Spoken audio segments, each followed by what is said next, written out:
Imagine being chosen by the ultimate authority only to be scattered across the globe. Sounds like a wild ride, right? Hi, I'm Gino DiCaprio, and welcome once again to my page where every time we just dive into unexpected topics. Hey Gino, I've always wondered, what's the real reason behind the Israelites' dispersion? Was it really just a punishment for disobedience? Well, that's a fair question. Let me address that. The Israelite story is more complex than you might think. If you enjoy my content, please subscribe to my YouTube channel. Like, comment on my videos, click the notification bell to stay updated. Thank you for your support, and please enjoy.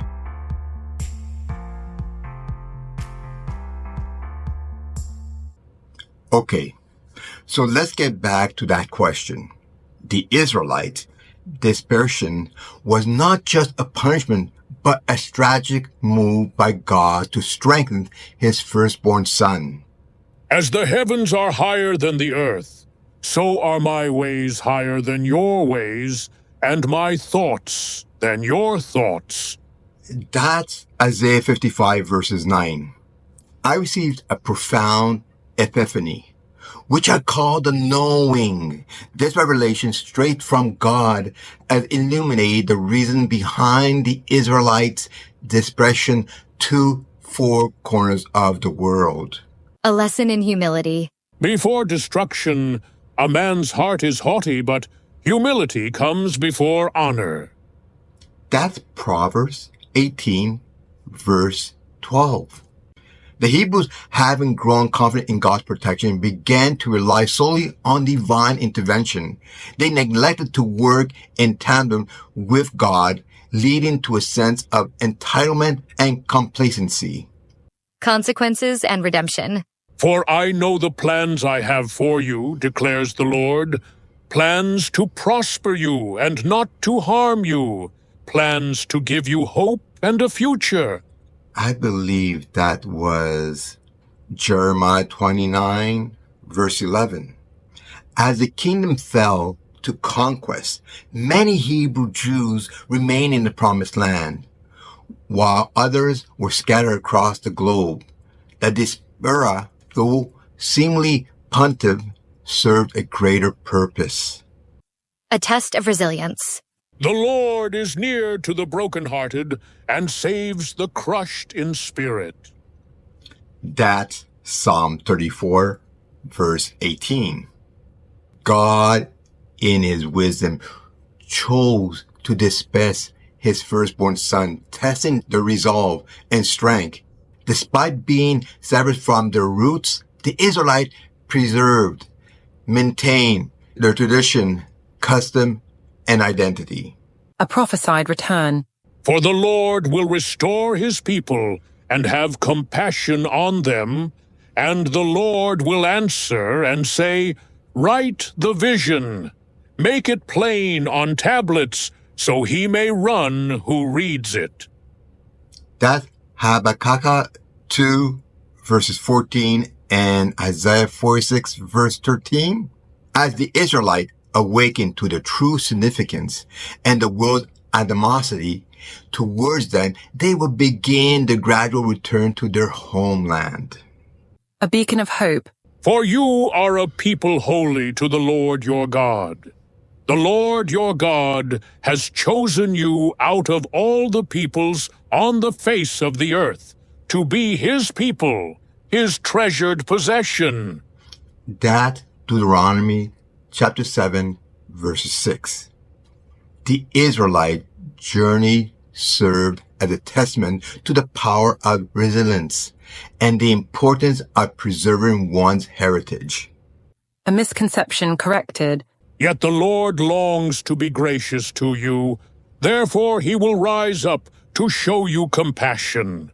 For the Lord is a God of justice. Blessed are all who wait for him. That's Isaiah 30, verses 18.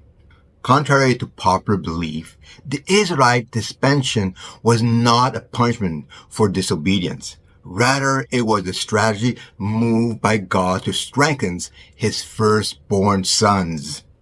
A call to reflection. As we consider the Israelite story, we must ask ourselves, 1. How can we balance the narrative of disobedience with the larger content of God's plan? 2.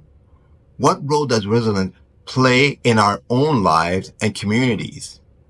3. How can we, like the Israelites, maintain our tradition and identity in the face of adversity? 4. What lessons can we glean from the Israelites' journey, and how can we apply them to our own lives?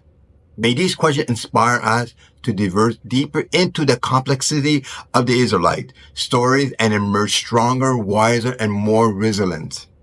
As we consider the Israelite story, what lesson can we apply to our lives, and how can we maintain our traditions and identity in the face of adversity?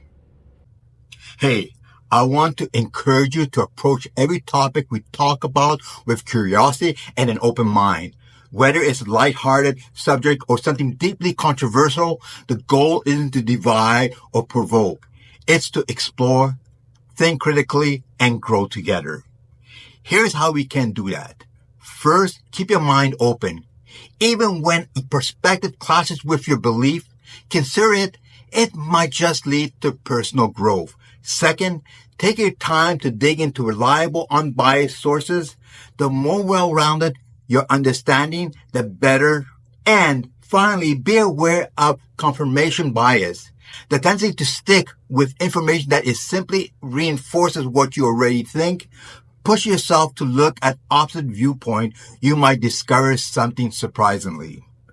Through this approach, we're not just learning, we're building bridges, fostering empathy, and shaping a more thoughtful and inclusive worldview. And isn't that worth aiming for?